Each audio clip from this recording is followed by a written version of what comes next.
Assalamualaikum warahmatullahi wabarakatuh. Salam sejahtera untuk kita semua. Berjumpa lagi bersama saya Ibu Nur Kurniati, dan terima kasih sudah mengunjungi video pembelajaran dari Ibu, yakni pembelajaran bahasa Indonesia. Apa kabar kalian hari ini? Sehat? Syukurlah. Semoga kita semua selalu dalam keadaan yang sehat ya, dan masih semangat dalam mengikuti pembelajaran pada video kali ini. Tentunya pada mata pelajaran bahasa Indonesia. Semangat, semangat, semangat. Nah, baik, sebelum kita mulai pembelajaran di video kali ini, terlebih dahulu marilah kita berdoa menurut kepercayaan kita masing-masing, agar materi yang Ibu sampaikan kepada kalian semua bermanfaat dan kalian dapat memahami apa yang Ibu sampaikan dalam pembelajaran ini. Berdoa, mulai.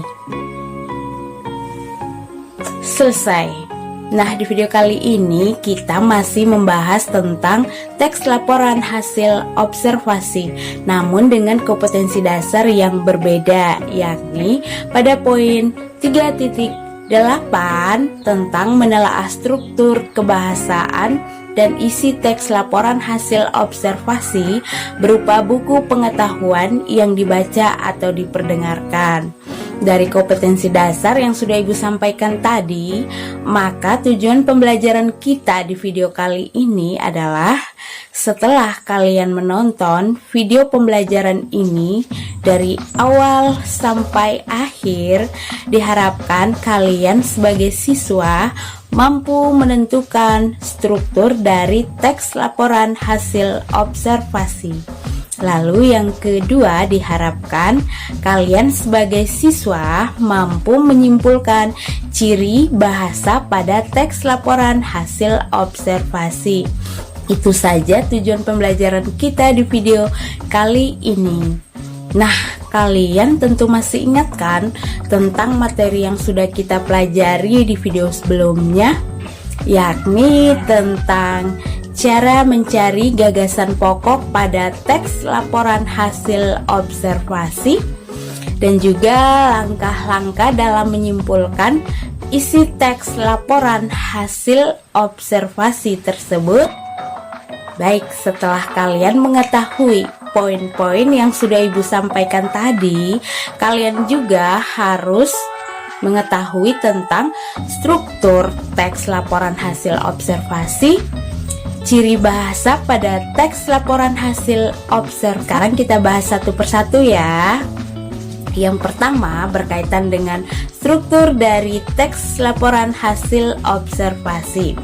Jadi struktur teks laporan hasil observasi terdiri dari yang pertama adalah pernyataan umum atau klasifikasi umum atau definisi umum. Pada bagian ini biasanya berisi pembukaan atau pengantar hal yang akan disampaikan, atau berisi definisi umum dan pengklasifikasian atau pengelompokan objek observasi. Biasanya ditandai dengan kata definisi, misalnya kata ialah, adalah, yakni, yaitu, dan lain sebagainya. Lalu struktur yang kedua adalah deskripsi bagian.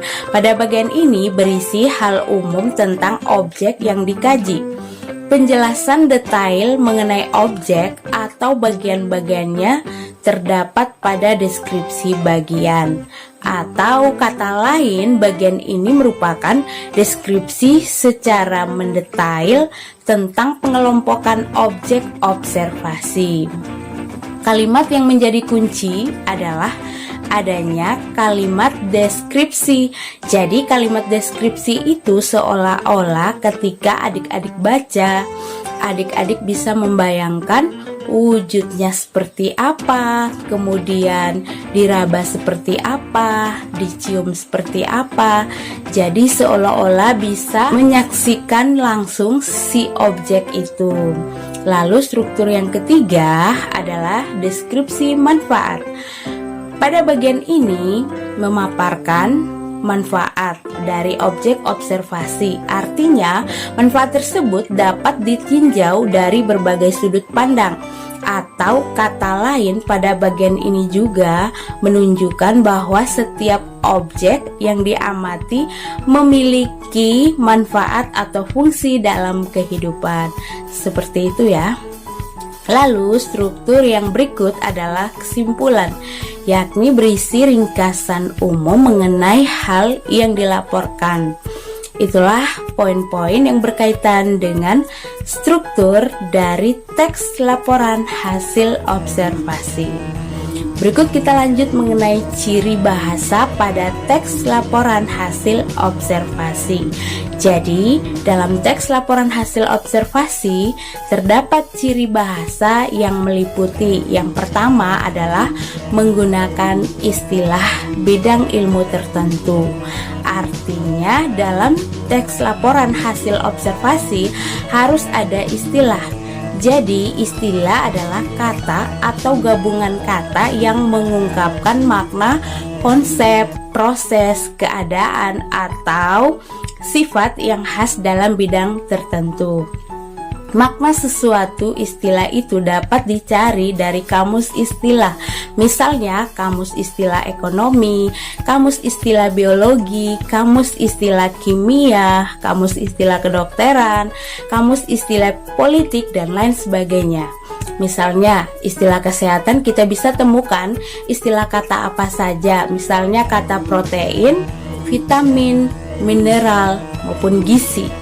Lalu ciri bahasa yang kedua adalah menggunakan kalimat definisi. Jadi kalimat definisi adalah kalimat yang menjelaskan makna, keterangan, ciri utama seseorang, benda, proses atau aktivitas.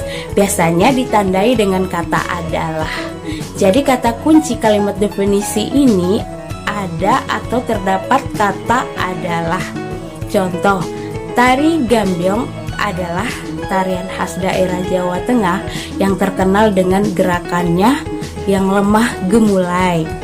Contoh berikut, karnivora adalah sebutan untuk hewan yang memakan daging.